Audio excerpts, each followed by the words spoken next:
Amigos, muy buenos días. Estamos ya a una semana del aniversario número 44 de la creación política de nuestro distrito de Paramonga. El día de hoy es muy grato poder conversar con el profesor Cesario Pérez, una de las personas más respetadas, más escuchadas en nuestro distrito, y él pues ha vivido muchísimo aquí, es paramonguino de aquí, del distrito, y sobre todo, pues hoy día va a conversar con nosotros. Profesor, muy buenos días, bienvenido. Buenos días, Linda. ¿Se escucha? Hemos apreciado el currículum que usted tiene, es bastante extenso, pero lo que queremos destacar en este caso es que usted ha sido exalcalde de Paramonga, es paramonguino, y además de ello, usted es una de las personas a quien muchísima gente acude cuando quiere conversar de temas referentes a nuestro distrito, pero me gustaría saber, por favor, que usted nos cuente un poco cómo usted recuerda a Paramonga desde su niñez. Yo toda mi vida me he dedicado a la educación. Este pueblo realmente tiene una historia maravillosa, tiene una historia bella, pero a su vez compleja y confusa.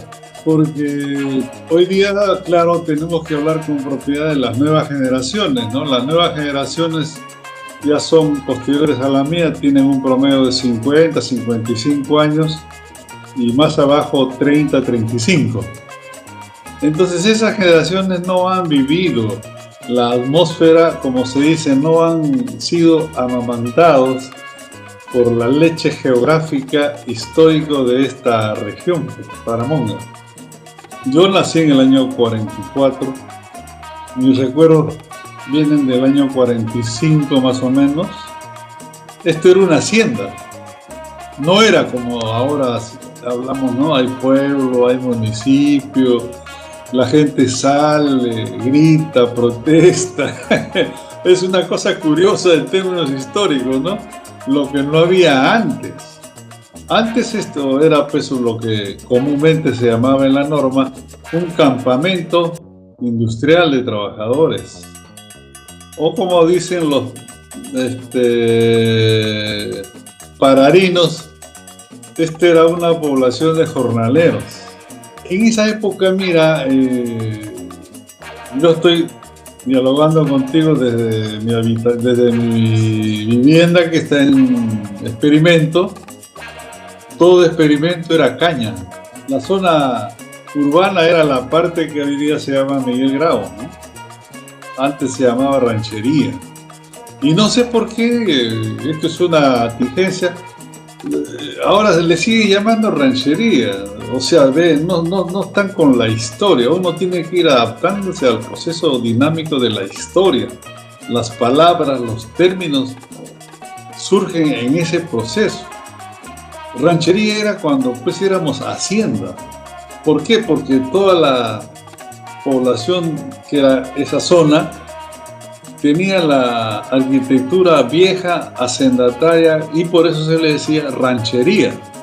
Entonces, hoy día volver a repetir en los papeles creo municipales, me han enseñado algunos, nuevamente le han restituido la palabra ranchería. Eso es regresar al pasado, eso es antihistórico, ¿no? Entonces ve cómo se va. Eso se llama trastocar los valores históricos. Ese era casa de adobe. Todas las casas tenían más o menos una forma estandarizada. Eran rectángulos, prismas rectángulos en 3, 4 habitaciones. No había agua. Agua había de carácter público. Había los baños públicos. Donde está la Posta Belén, eso era ese parquecito. Ese era un tremendo baño público. Y de toda esta zona, yo nací aquí frente al municipio, la calle Recreo. Ahora es Miguel Grau. Pues toda esta zona teníamos que irnos a bañar ahí a ese baño público. El otro baño público era el que queda pues por más arribita de la racionería, y la otra era la que está linda con Vendebarato. Entonces esos rezagos se han ido gradualmente eliminando. Eso no se elimina de un plumazo. La gente cree que ahora, bueno, pues de un plumazo, no, eso me parece que se terminó ya de culminar en la gestión de Jaime. Ya después empezaron ya la... ¿Por qué? Porque la hacienda era... Esto es importante, Linda. La hacienda era una unidad, no era la fábrica aparte y la ciudad aparte. Toda la estructura de servicios de agua, electricidad y desagüe estaban unidos a las troncales ligadas a las zonas industriales. Por eso era un todo. Era una unidad orgánica, o sea, todo latía, vivía al compás de la chimenea, del pito, de la fábrica. Y esa era una especie sinfónica, ¿no? El pito, la fábrica, a las 11, ya, esa sinfónica marcaba el ritmo de la vida. Desde las 4 de la mañana empezaba, profesor, los pitos, ¿no? Y yo recuerdo que cuando venía Alfonso Ugarte todavía estaba el pito 4 de la mañana, 5 de la mañana, 6 de la mañana, cuarto para las 7, 7 de la mañana y después hasta las 11, ¿no? A las 4 de la mañana, pues en la Plaza de Armas, donde está ahora ahí el llamado Parque de Reloj, ahí hacían formaciones. Los trabajadores tipo militar, parecían unas escuadras militares, formaban ahí. Salía pues el caporal, el superintendente de campo, hacían la visita, alineaban la gente.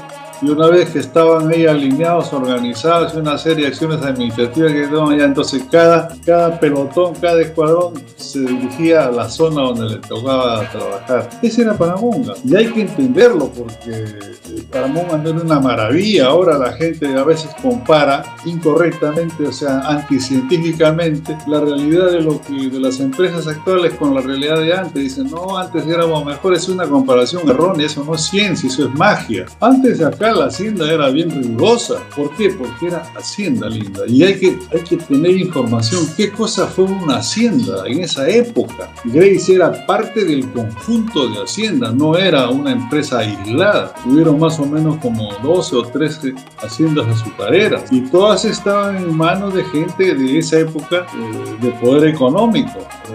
En el norte estaba Cartavio, Casagrande, Gildesmeiter, Los Piedras, ¿no? Aquí estuvo la corporación Grace, que vino en el año más o menos 20 y tantos. Una hacienda tiene su connotación cultural, tiene su rasgo que va marcando la conciencia del habitante, del trabajador y su familia. Una diferencia clara, ¿cuál sería entre una hacienda y, por ejemplo, un distrito? ¿Cuál sería la diferencia?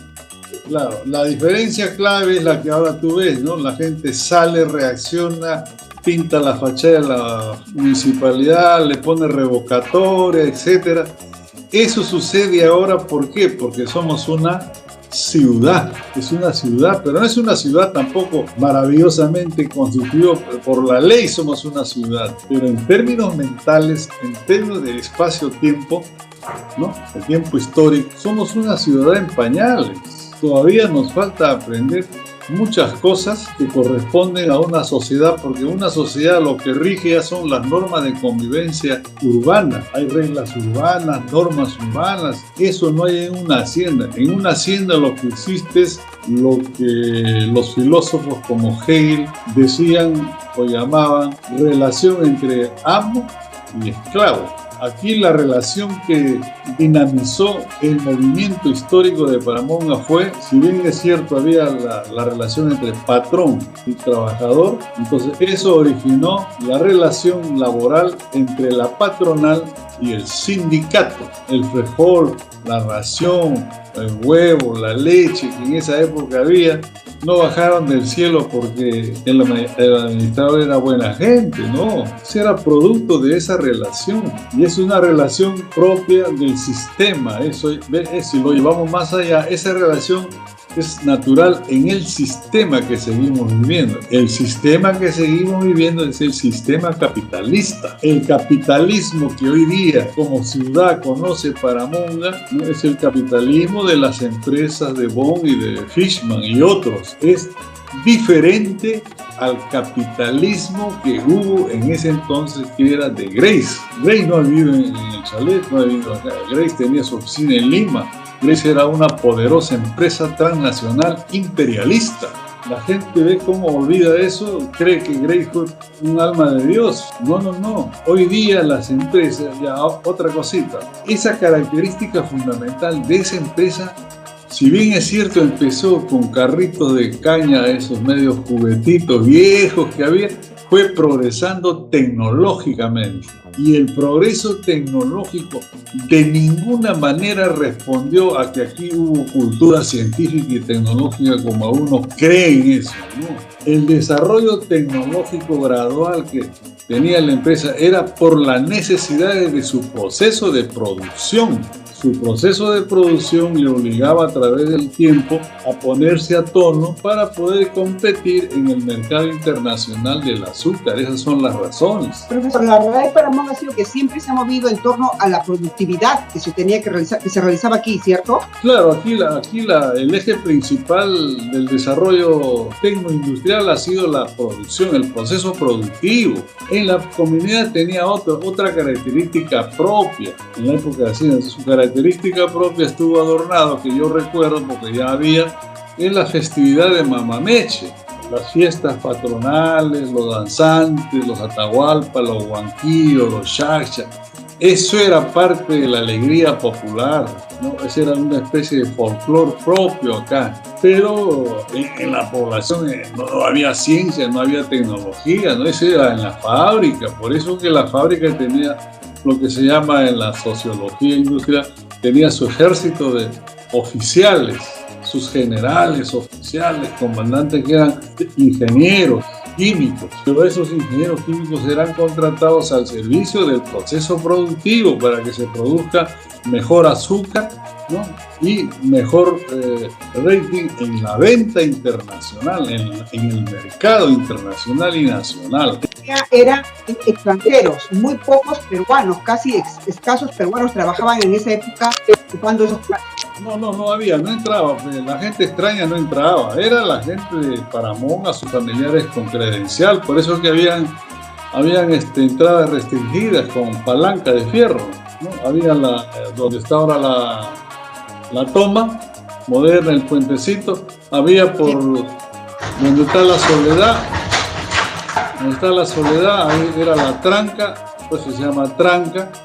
Al fondo, por donde está el último asentamiento humano, ¿no?, de Atuparia, la última parte, el Zonal 5, claro, todo eso era caña, todo eso era caña. Entre esas zonas, pues, había los puquiales, lo que había la sangradera, el totoral, no más allá la sangradera.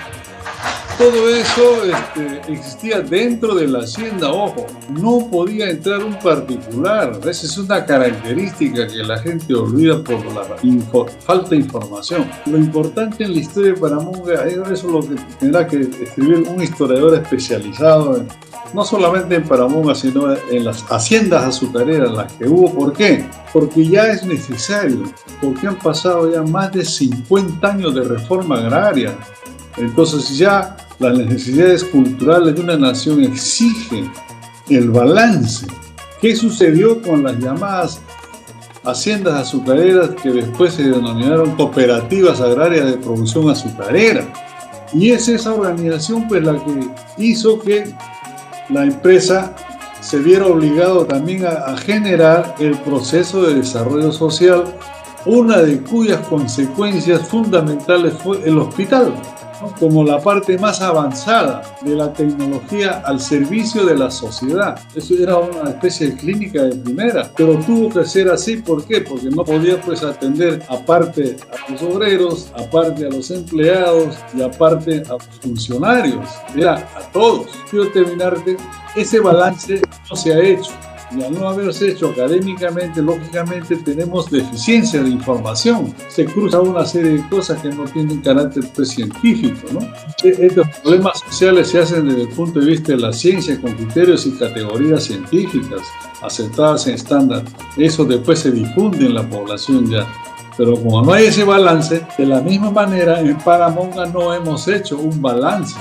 El balance es eso, esta es la segunda parte del guión del teatro. Viene en 1969, se interviene Paramonga, es intervenida, me acuerdo, llegaron los tanques de guerra, soldados, se posicionaron en lugares clave de la ciudad y la corporación Grey fue intervenida, hicieron los arreglos y se fueron, pues. El hospital que se iba a construir en el futuro quedó trunco. ¿Por qué? Porque la empresa, en su permanente desarrollo tecnocientífico por la necesidad de la producción y tecnosocial por la necesidad de atender bien a sus trabajadores, iba desarrollando pues también progresivamente desde la tradicional escuelita donde, ¿te acuerdas? Donde está la escuela técnica y las mujeres eran frente al casino de ahí, junto al cine. Entonces de eso se pasó a la construcción ya moderna de ladrillo con jardines. Era cuestión de la relación sindicato-empresa.